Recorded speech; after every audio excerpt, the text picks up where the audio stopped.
But I grew up and I lived in Chateau de Jean on Broadway in the 70s and 80s, and I used to run this whole area over here. So I'd been around this area for decades. And then when we started building the golf course, again, and Bob came and said, we have the opportunity to buy this piece of dirt. It was inspirational that we were able to pull this off. So we were in the middle of the city of Alamo Heights on Broadway and needed to expand. And the city council of Alamo Heights decided that that was not something that they wanted to approve. They had neighborhood opposition, there was parking issues, there were all kinds of things. So they decided that that was not something that they could approve for our expansion. And so Bob Scott and some of the other leaders that were visionaries decided that they would start looking elsewhere to build a campus. As I had mentioned, I was part and involved in building the Quarry Golf Course. We started that project in 1989 with Alamo cement. There was nothing here, nothing in this whole area. I thought the guys that came to us to do that were crazy, but we ended up getting that financed and started building a golf course in 1990.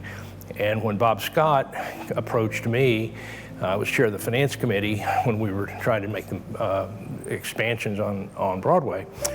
And when Bob Scott approached me and said that he had located this piece of dirt, I was quite amazed. We had heard that there were, sales going on in this area. The golf course news had obviously gotten out. And so Bob said, this is, we think, a great opportunity. Of course, it was a great opportunity. It was a very large tract, and the price was, as we should say, I think this was certainly spiritually and divine intervention, because what we paid for this tract of land at that time was quite amazing that we were able to buy it for what we bought it for.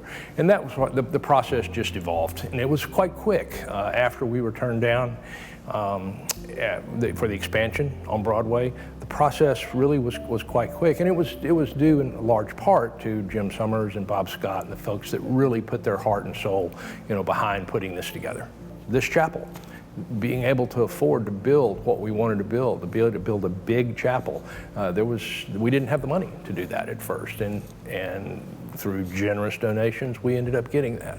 So there was a lot of things. The organ, the pipe organ, another big example. That was $500,000 expenditure that we did not have in the budget. Someone came up and donated, and it was wonderful. And all those things started to happen. And those are the stories that are etched in my memory, is just how it all came together. The words that come back to me, and again, I keep going back to Bob Scott. Bob was such the visionary in this whole project. We were trying to build something that will last the next 100 years.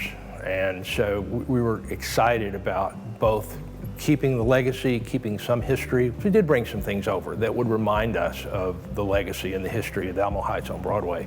But we wanted to build something new for the next century. And that was the plan, was to build something that would allow growth for this church to be the centerpiece of the United Methodist Church for San Antonio. I think the excitement of being able to start afresh and build a campus that could allow us to grow to whatever number of congregants that we could envision. Jack Hooper was on the verge of retiring. We had not, when we started that process, we didn't know David McNiskey, and we didn't know what we were going to do. We just knew Jack had mentioned to those of us in the leadership that he was going to soon be retiring. And so we were scared, because those were all unknowns. But as it worked out, obviously, Jack came here and retired as we built and opened this building, and then in came David McNiskey, and the church growth from there was astronomical.